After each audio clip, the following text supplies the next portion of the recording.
अगर आप एक सीनियर सिटीजन हैं और आपकी जो इनकम है वो टैक्सेबल इनकम की लिमिट से कम है और आपने अपने बैंक अकाउंट खुलवा रखा है और आपने अपनी एफडी बना रखी है जिसपे कि बैंक आपके इंटरेस्ट देता है और उस पर टीडीएस डिडक्ट करता है, तो ये वीडियो आपके लिए है।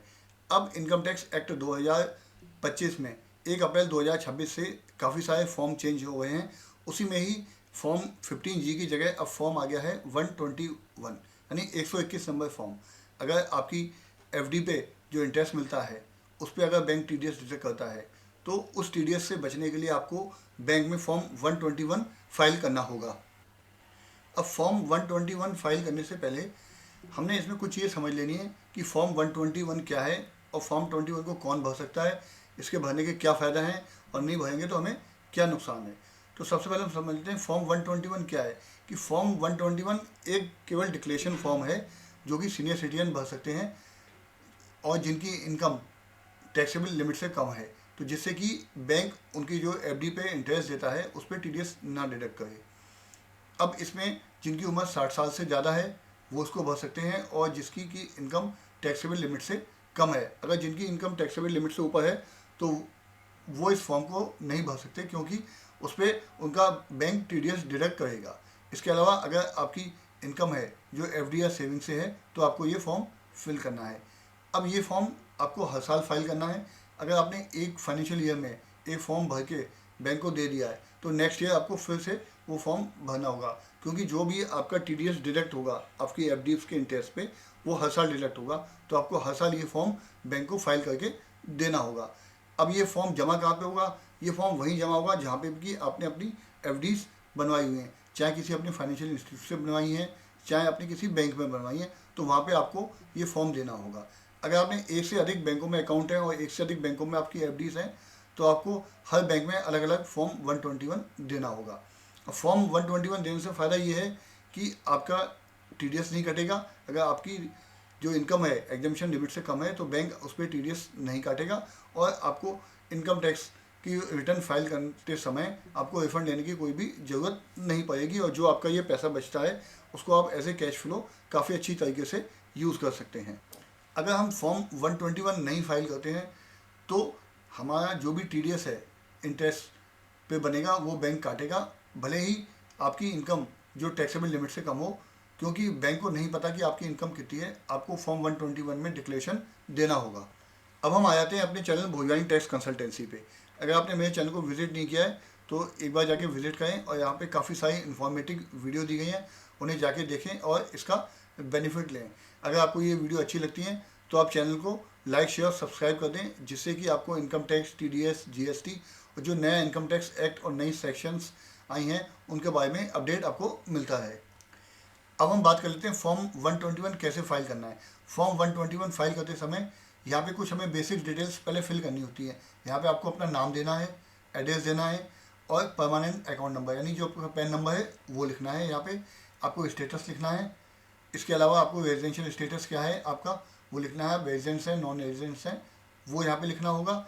इसके अलावा यहाँ पे दिया हुआ है कि if resident individual whether age of 60 years और more at any time during the tax year. यहाँ पे क्या शब्द यूज़ किया गया है? टैक्स ईयर, कि जो अब 1 अप्रैल 2026 से हमारा जो ईयर शुरू हो गया है वो ऐसे टैक्स ईयर कहलाएगा।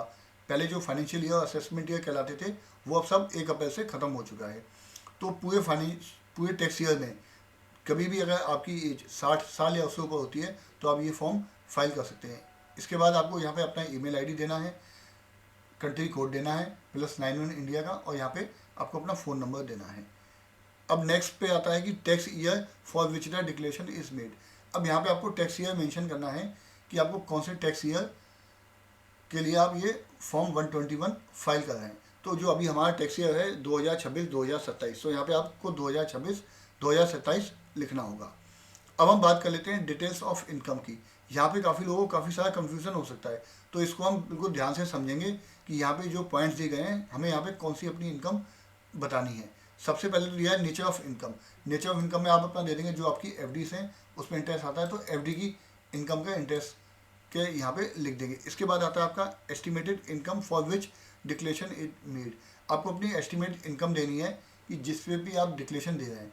अगर आपका एक बैंक से ज़्यादा लोगों में उसमें अकाउंट है और वहाँ पे आपकी एफडी से अलग अलग बनी है, तो आप केवल उसी बैंक की डिटेल देंगे जिसके लिए आप फॉर्म भर रहे हैं, क्योंकि आपको फॉर्म 121 जो फाइल करना है हर बैंक के लिए अलग अलग फाइल करना है।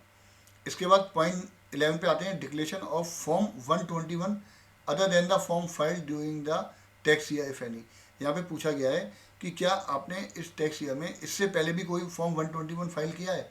अगर आप पहली बार फॉर्म फाइल कर रहे हैं तो यहाँ पे आप नो कर देंगे। इसके अलावा नीचे आप देखेंगे यहाँ लिखा है total number of the form 121 file earlier. इससे पहले आपने कितने फॉर्म फाइल किए हैं। अगर आप पहली बार फॉर्म फाइल कर रहे हैं तो यहाँ पे आपने कोई भी फॉर्म फाइल नहीं किया, यहाँ पे आप 0 कर देंगे। लेकिन यहाँ समझने की बात है कि आपने ये फॉर्म एक बार फाइल करके बैंक को दे दिया, इसके बाद आप जब दूसरे बैंक में फॉर्म फाइल देते हैं तो इस ऑप्शन को आपने 1 लिखना होगा, क्योंकि अगर आपने एक फॉर्म फाइल कर लिया, आप दोबारा फॉर्म 121 फाइल करने जा रहे हैं तो यहाँ पे लिया है total number of form 121 file earlier, कि आपने इससे पहले कितने फॉर्म फाइल किए हुए हैं। अब अगर फर्स्ट टाइम कर रहे हैं तो यहाँ पे आप 0 लिख देंगे। अब नेक्स्ट पूछता है वो आपसे aggregate income of for which form 121 were filed, कि आपकी एस्टिमेटेड एग्रीगेट इनकम कितनी थी जो आपने पीछे फॉर्म भरा। क्योंकि हमने फॉर्म तो कोई भरा नहीं है, 0 किया है, तो यहाँ पे भी हमारा नॉट एप्लीकेबल आ जाएगा। यहाँ हम लिख देंगे नॉट एप्लीकेबल या NA। इसके बाद आता है हमारा aggregate income of tax which is declare during the tax year for column 10 and 11B, यानी कि जो आपकी एग्रीगेट टोटल इनकम है वो आपको यहाँ पे लिखनी है। अब आपने जो पॉइंट नंबर 10 था उसमें तो आपने जो आपकी एफडी की इनकम थी वो आपने लिख दी। फॉर्म नंबर 11B में हमारी कोई भी इनकम नहीं थी, क्योंकि हमने कोई भी फॉर्म नहीं भरा था। तो यहाँ पे हमारी इनकम वही केवल इनकम आ जाएगी जो हमने एफडी की इनकम दी हुई है। इसके अलावा नेक्स्ट पॉइंट आता है estimate total income of the tax year including income mention in column 12। अब यहाँ पे आपको क्या करना है, टोटल फुल इनकम लिखनी है, यानी कि आपकी एफडी की और सेविंग इंटरेस्ट के अलावा और भी इनकम हो सकती है। जैसे आपको पेंशन आ रही है तो पेंशन की इनकम हो सकती है, अगर आपकी कोई प्रॉपर्टी रेंट पे है तो उसकी इनकम हो सकती है। तो वो सब टोटल इनकम आपको यहाँ पे पॉइंट नंबर 13 पे देनी है। इसके अलावा आपको यहाँ पे जो भी आपने प्रीवियस ITR फाइल की होगी उनके टैक्स ईयर देने हैं। एक्नॉलेजमेंट नंबर आपको आपकी ITR से मिल जाएगा, और आपकी जो इनकम होगी इनकम टैक्स रिटर्न के हिसाब से वो आपको यहाँ पे मेंशन करनी है। अब यहाँ पे एक चीज़ आपने बहुत ध्यान से समझना है कि जो फॉर्म नंबर 10 में केवल हमने वो इनकम देनी है जो हमने बैंक में डिक्लेयर की हुई है, और फॉर्म नंबर 121 अगर हमने कोई पहले से फाइल किया हुआ है तो उसकी यहाँ पे डिटेल देनी है, और फॉर्म 121 अगर हमने पहले फाइल किया था तो उसकी इनकम की डिटेल हमें यहाँ पे देनी होगी। तो आशा करता हूँ कि ये फॉर्म 121 आपको क्लियर हो गया होगा। अगर आपको इसमें कोई भी कहीं डाउट आता है तो आप कमेंट्स बॉक्स में मुझे पूछ सकते हैं, और इसी तरह की इन्फॉर्मेटिव वीडियो के लिए आप मेरे चैनल को सब्सक्राइब करना ना भूलें। अब मिलते हैं नेक्स्ट वीडियो में, तब तक के लिए मस्त रहें, स्वस्थ रहें, खुश रहें। Thanks for watching.